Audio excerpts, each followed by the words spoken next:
अब हम लोग जा रहे हैं नेक्स्ट शो में। नेक्स्ट शो कौन सा है? तीर्थ यात्रा। तो अब हम लोग जाएंगे तीर्थ यात्रा। अपने हिंदुस्तान के जितने भी धार्मिक स्थल हैं जो बड़े बड़े, वो सब एक जगह पे आपको एक राइड पे बैठा के पूरा धार्मिक स्थल। ओह, और मज़ा आएगा। तो उस पर हम लोग शूट करेंगे गोप्रो से, अगर मिला चांस तो, क्योंकि इससे तो मिल नहीं रहा है कहीं। तो जो बोल रहे थे। नमस्कार दोस्तों, मैं फिर से वापस आ गया हूँ। अब हम लोग द्वारका माई से होते हुए अब हम लोग जा रहे हैं तीर्थ यात्रा पे।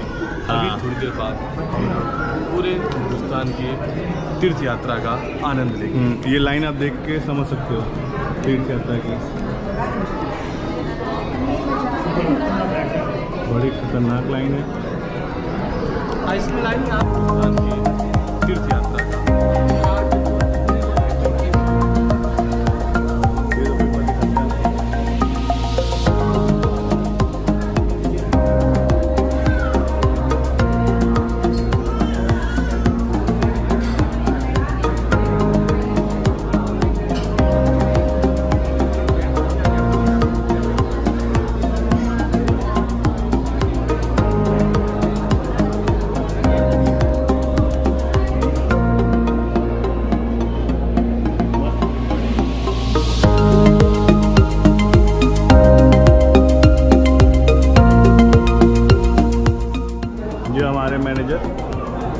इंटरव्यू लेते हुए ये फंड बन गया, ये फ्रॉड बन गया।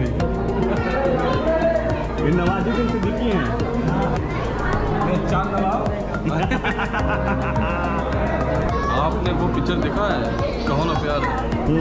ले लीजिए ना सर। ये वही है। भैया ने बोला टेम्पल रन है तो टेम्पल रन है। टेम्पल राइट, टेम्पल रन नहीं, टेम्पल राइट। टेम्पल रन हो गया ना, अब देखा ये बोले टेम्पल रन। यहाँ निशान देखो, हम लोग का ये हो गया 3 शो। 1 शो बाकी है। 3 शो रुकने दो। ये देखो हाथी।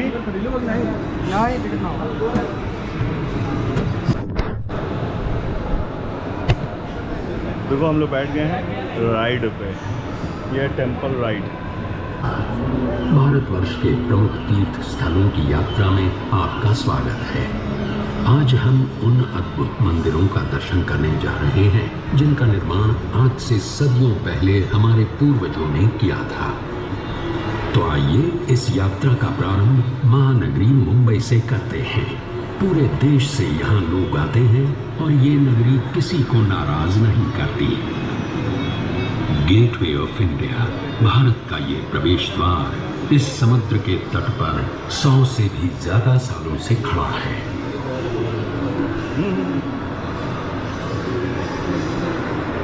देखो ये है gateway of India, Mumbai, Maharashtra. देखो कबूतर भी हैं यहाँ पे नीचे 2 बैठे हुए। अब यहाँ पे देखो दुकानें भी हैं। ये देखो आप पास कर दे रहे हैं, हम दूर कर ले रहे हैं। यहाँ के जो प्रमुख मंदिर हैं उनमें से एक है श्री गणेश जी का श्री सिद्धि विनायक मंदिर। तो पहले दर्शन करते हैं श्री गणेश जी के, और दर्शन करने के साथ ही साथ ले लेते हैं गणपति बाप्पा का आशीर्वाद भी। इस मंदिर का निर्माण श्रीमती देवबाई पाटिल ने 16 नवंबर सन 1801 में करवाया था। ये मंदिर और ये देवता यहाँ आने वाले किसी भी श्रद्धालु को निराश नहीं करते और सबकी मनोकामना पूरी करते हैं।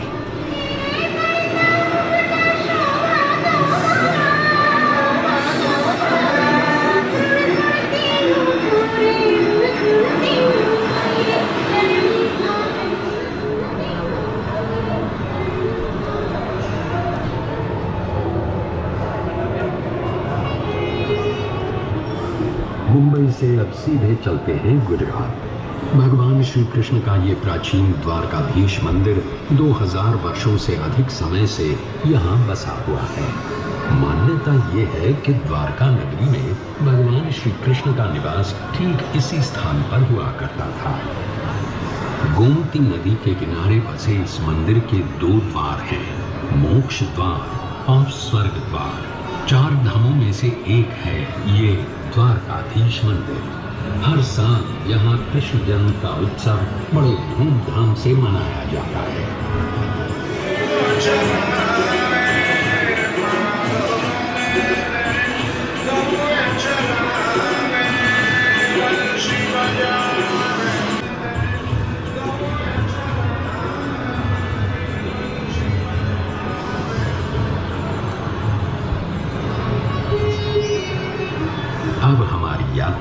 नर्मदा के उस पार उत्तर दिशा में होगी। हम वाराणसी नगरी से होते हुए दर्शन करने जाएंगे 4 धामों में से एक और धाम श्री केदारनाथ जी के।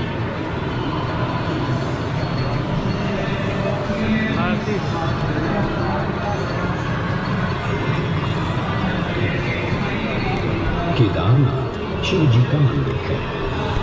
इसे खुद पांडवों ने बसाया था ऐसा माना जाता है। आज का जो मंदिर है उसकी रचना 1200 साल पुरानी है।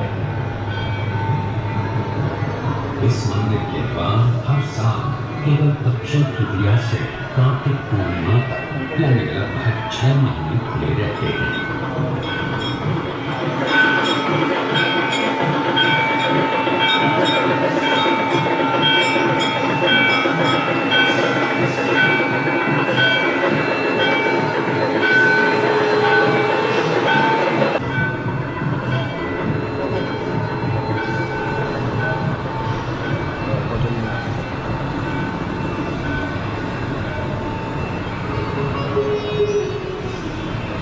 हिमालय के गढ़वाल क्षेत्र की पहाड़ियों में बसा बद्रीनाथ जी का मंदिर भी लगभग 3000 वर्ष पुराना है।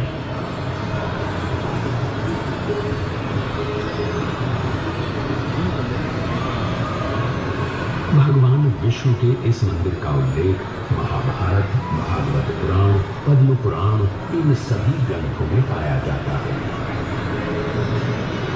तो आइए दर्शन करते हैं श्री बद्रीनाथ जी के।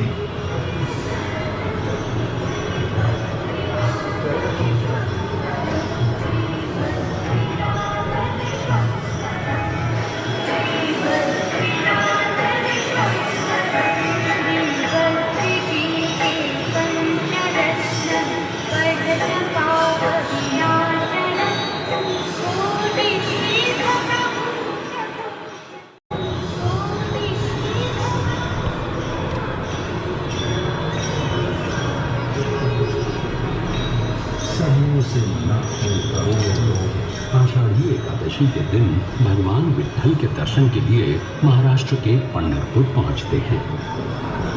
भगवान विट्ठल की इस वारी को कौन नहीं जानता है।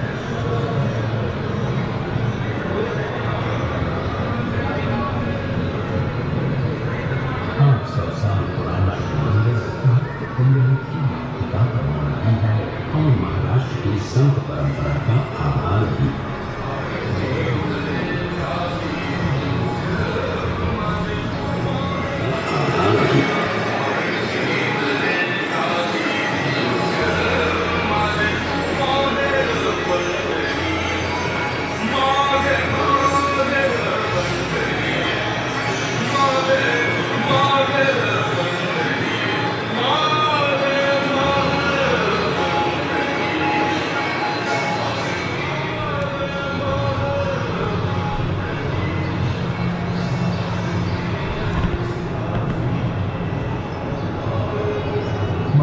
से अब सीधे चलते हैं गंगादिल पंजाब के स्वर्ण मंदिर में। सिखों के चौथे गुरु श्री गुरु रामदास जी ने ये मंदिर 1577 में बनवाया था और 18वीं सदी में महाराजा रणजीत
जगन्नाथ मंदिर, जिसमें बसे हैं साक्षात भगवान श्री कृष्ण यानी जगन्नाथ, बलभद्र यानी बलराम और सुभद्रा। भगवान जगन्नाथ का ये मंदिर सुप्रसिद्ध 4 धामों में से एक है और 4 धाम की यात्रा की शुरुआत भी यहीं से की जाती है। सन 1174 में कलिंग देश के राजा अनंत वर्मा ने इस मंदिर का निर्माण करवाया था और तब से भगवान जगन्नाथ की रथ यात्रा पूरे विश्व में विख्यात है। और तब से भगवान जगन्नाथ की रथ यात्रा पूरे विश्व में विख्यात है।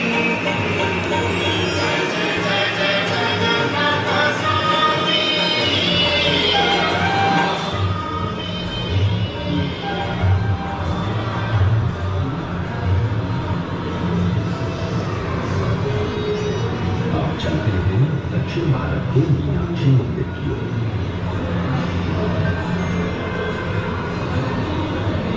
मीनाक्षी जो देवी पार्वती का रूप है, उनके मंदिर का ये 1000 स्तंभों का दालान है।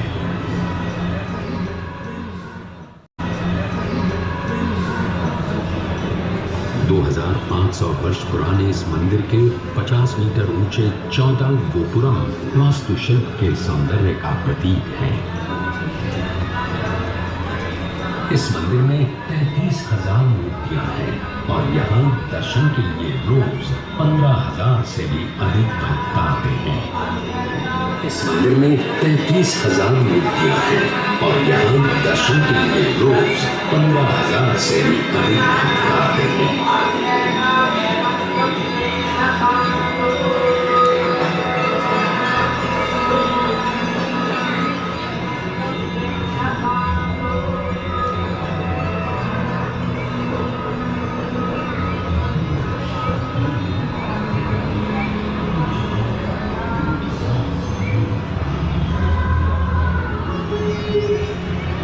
प्रदेश के चित्तूर की ये पहाड़ियाँ हमें पहुँचाएंगी भारत के सबसे प्रसिद्ध मंदिर तिरुपति बालाजी के दर्शन के लिए। 1700 साल पुराना ये मंदिर हमारे प्राचीनतम मंदिरों में से एक है। इस मंदिर में संस्कृत, तेलुगु, तमिल और कन्नड़ भाषाओं में इतिहास बताने वाले 640 शिलालेख हैं और 70,000 से भी अधिक भक्त यहाँ प्रतिदिन श्री बालाजी का दर्शन करने आते हैं। तो आइए हम भी श्री बालाजी का दर्शन करने आते हैं। तो आइए हम भी श्री बालाजी के दर्शन करके उनका आशीर्वाद प्राप्त करते हैं। अब इस तीर्थ यात्रा के समापन का समय आ गया है, पर इसे समाप्त करने से पहले चलते हैं शिरडी और ले लेते हैं साईं बाबा का आशीर्वाद। यही वो 100 साल पुरानी शिरडी है, हमारे साईं की। प्रकट हुए थे जैसे साईं, निकल गए किस ओर, बांध गए भक्तों के मन में श्रद्धा की साईं बाबा। तो आप अनुमति दें, साईं बाबा के आशीर्वाद के साथ इस तीर्थ यात्रा का समापन करते हैं। हमें आशा है कि आपकी ये यात्रा सफल हुई और आप हमें फिर से आपकी सेवा करने का मौका जरूर देंगे। नमस्कार। मज़ा आ गया, बहुत मस्त, बहुत मस्त। शो कैसा लगा ये बताइए कमेंट में। मुझे तो बहुत अच्छा लगा, सारे मंदिरों के दर्शन, और बाहर निकलने के बाद आपको अपने आप देखने को मिल जाएंगे।